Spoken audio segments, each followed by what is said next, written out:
Hello, Nick Tockert here. Today we're going to be doing some product reviews for what we use in the guild. One of the hardest things as a Western martial arts practitioner getting started is to find a good shield or a buckler. Now, as shields tend to be very large, and my venue is very small, I'm going to delay that.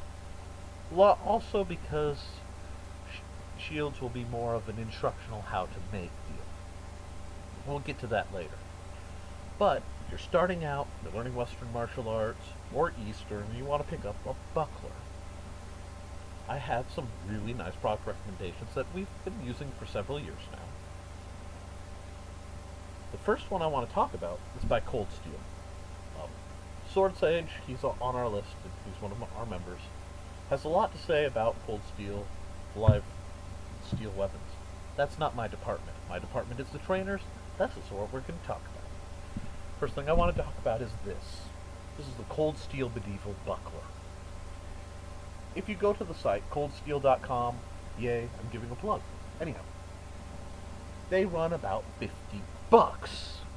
Now, I didn't pay that. I don't suggest you pay that. Get the catalog. When it comes in, you'll get a much better price. Sometimes Bud K has discounts, etc. Basically, when you get into this, you start looking for deals. And the longer you pay attention to this channel, you'll find we are very much about being economic and inexpensive. What we have here with this buckler is made of polypropylene, which is pretty much gun stock. Synthetic gun stock. It's nigh indestructible, however you want to pronounce it. I'm sure one of them is proper. This device I've used for several years, and I want to know, I've used this hard. No mercy, because I'm field tested. Whenever I field test a product before I recommend it, I beat the tar out of it. Hit it with swords, hit it with axes, hit it with something like itself, PVC, whatever it's likely to run into. So I'm going to put this real close to the camera now. It has some slight surface marring. This is after 4 or 5 years to use. Beat the tar out of it. It was a gift. Now, I want to talk about some of the features that make this such a good buckler. First off is the standard design. It's a center boss, like any good buckler. It means the hand rests in. The weight is actually distributed, so it sits very comfortably, very solidly in the hand. It's completely ambidextrous and reversible. That means up, or at least on a vertical axis. This thing is a tank. It does weigh about 2 pounds, 2 and some change, but that weight is necessary to keep it from flipping around.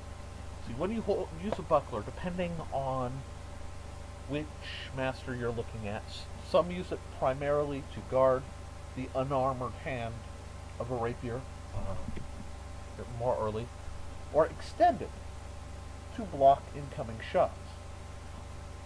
I tend to combine both, and once you see my manual, which is coming out in the, we'll say soon,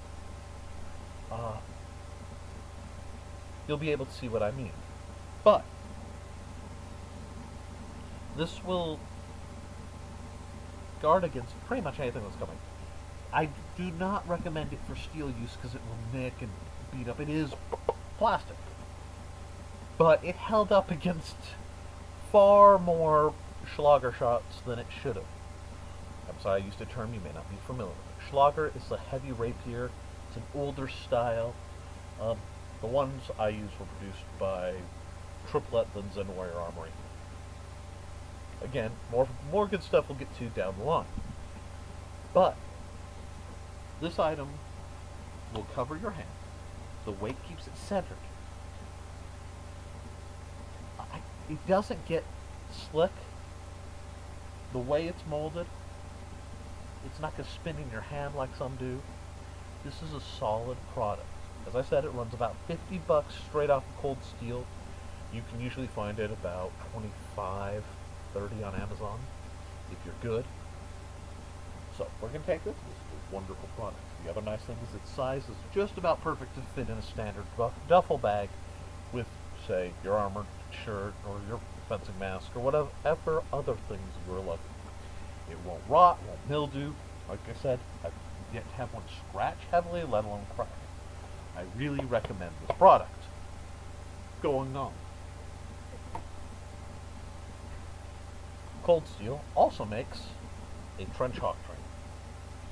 If you want to simulate a hatchet, or even a pole axe essentially, you don't get much better than this.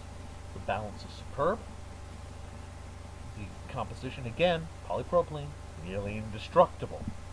The downside is it's almost too good.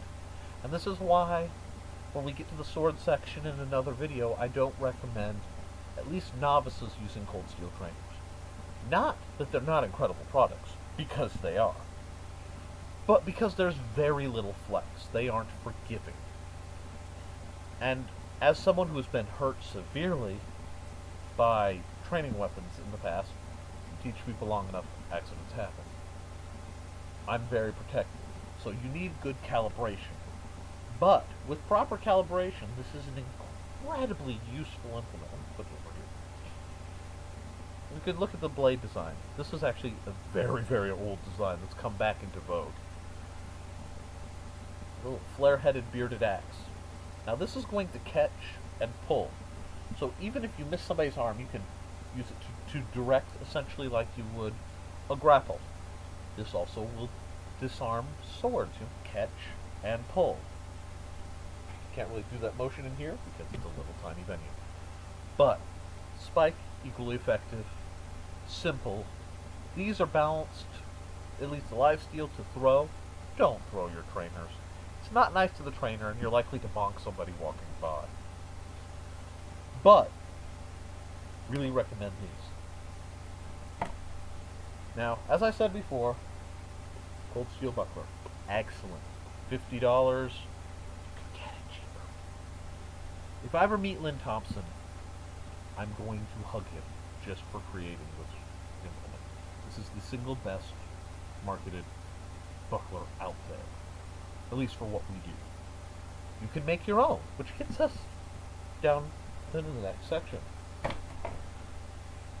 Many years ago, I started fencing with SCA. I did in the mid-realm. I don't do it anymore, but a dear friend of mine by the name of Dennis Yakis made me a gift. And to this day, I'm very, very proud of it. I still use it against the nylons because it can hold up. This thing is probably 12 years old, 13, maybe a little older. Certainly older by the time people see this video down the line. And this is what it is. This is a buckler. As you can see, it's a very small-handed buckler. And that puts a lot of people off, thinking, well, how effective can a buckler this small be? And I love to tell them, oh, I don't know, why don't you try it? And at some point down the line, I'll do a video where you get to see this bad boy in action. But this is why there probably aren't a lot of buckler manufacturers. It's a wooden buckler. It's got leather. His maker's mark. If I put it upside up, it might work. My old device. Basically, it's a round piece of wood with a handle and a level. But it has saved my bacon so many times. I'm eternally grateful to the man who made it for making me this, despite whatever else may have happened. And he is truly an artist. This is a little later. I'll do a video on how to make bucklers, shields, etc. I want to do a whole lot. I also want to know what you think, what you want to hear. This is meant to be an informative and somewhat amusing resource for the guild and for anyone else interested in it. So, somewhere down at the bottom there's a subscribe button, there's a share button. Put it out there.